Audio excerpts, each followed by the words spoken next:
All right, guys, so we have, yet again, another lights out ammo. We shot this once. The owner of the company wanted us to try a certain choke. We're fixing to do that now. Stay tuned.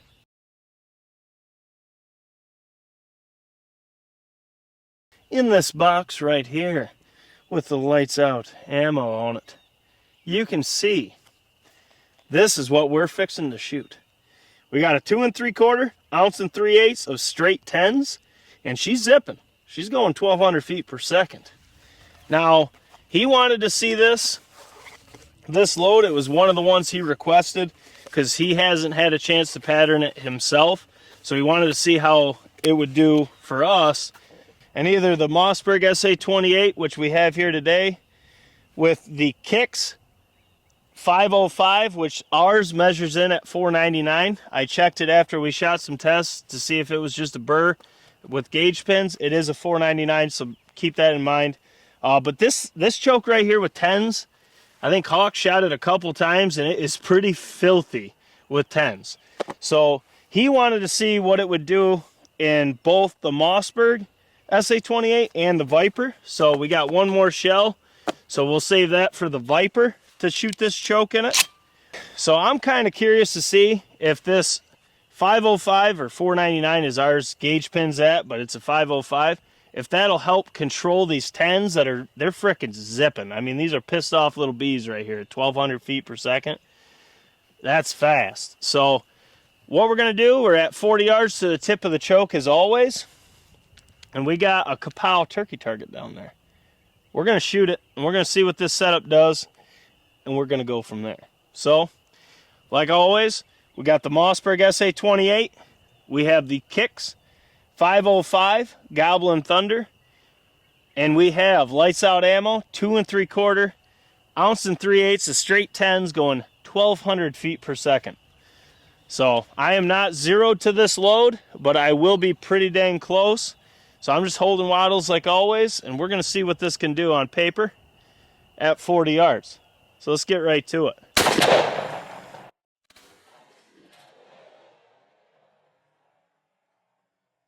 I'm curious. It's either going to blow it out or it's going to control it. There's no in between. It looks like it did.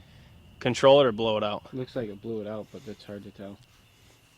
All right, so from where we are with the sun going down, we can't really see how it looked, but you'll probably see a lot better on the actual screen. But let's go down. We'll check it out.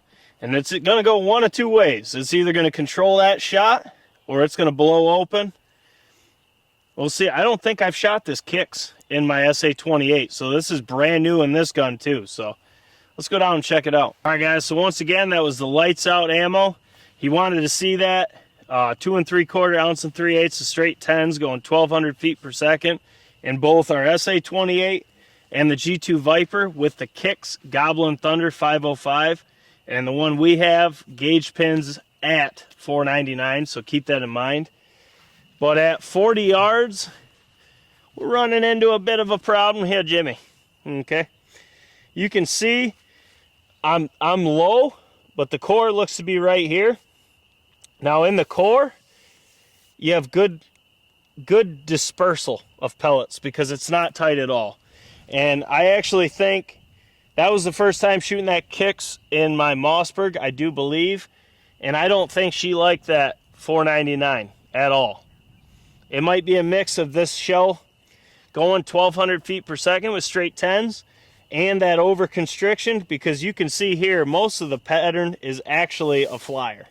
You got a ton up here, a ton over there, a ton on the bottom, a ton here. And I mean, you do got a good amount of shot right there, but that's not what we're looking for with a 28 and TSS at 40 yards. You guys know what they do. This right here, I don't think the shell or the choke jived in that SA-28. We will have to try this in Hawk's TriStar because he has shot a couple with that kicks and 10s. Now, those loads were going like 1,100 feet per second, so that could be a speed issue here. But I do know Moose shot this same load in his Viper with a True Lock 515, and it was a hell of a lot better than this. Still had a bunch of flyers, but it was a lot better. I mean, Yeah, the core looks good because with 10s you're talking pattern density. But when you see all this shot off the target, that's not good. I mean, now I'm not saying the load's bad. I'm not saying the choke's bad because both of those are first in that 28. So you got to learn your gun. Every gun is different, whether it's the SA-28 to a TriStar G2 Viper. They're made in the same place. They're pretty much the same gun. But every gun's got its own personality. You got to figure out what it likes. Mine seems to like around that 515 with most loads. Now for us, we can't hunt straight 10s. We can't even hunt 10s. So it doesn't really matter to me what this looks like because I can't hunt it. But for everyone that can, I know you guys are looking for better than this. So we'll have to try. We got one more of these shells left that he sent for us to pattern. I'm going to save that for Hawk's TriStar.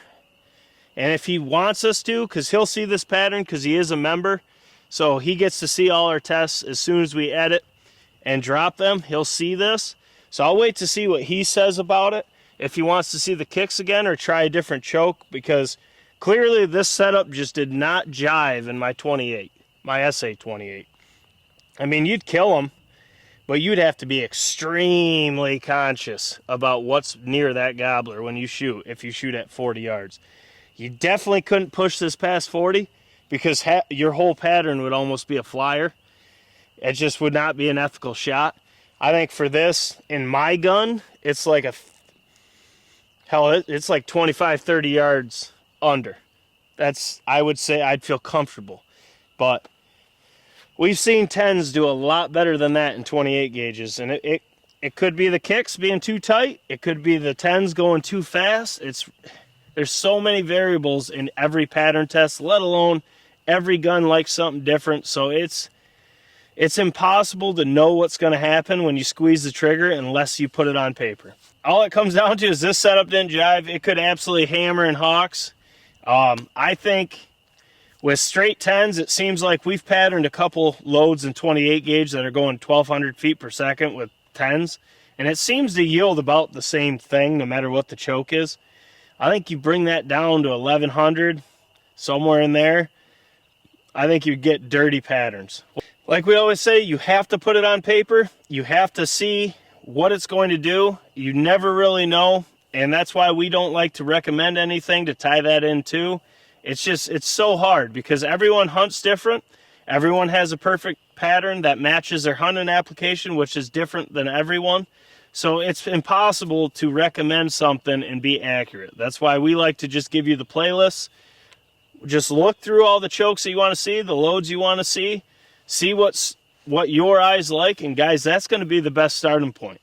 No one on Facebook's going to be able to tell you what you got to shoot. It's just there's too many variables, as you can see here. It could be speed, it could be over constriction, it could be the gun doesn't like either. There's so much that goes into a pattern. So check the playlists out, and I'm really curious to see what the owner thinks of this and see what he thinks the issue is and go from there. But guys, as always, smash that thumbs up button for your boys. Drop your comments below. Let us know what you thought of this. Let us know if you thought it was a constriction issue or a speed issue. To me, it looks like a mix of both because it's blown out.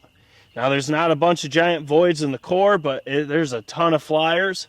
So oftentimes, that's probably a speed issue. Not a lot of positive here, but I guarantee you we'll get those shells hammering, and we'll just keep on keeping on.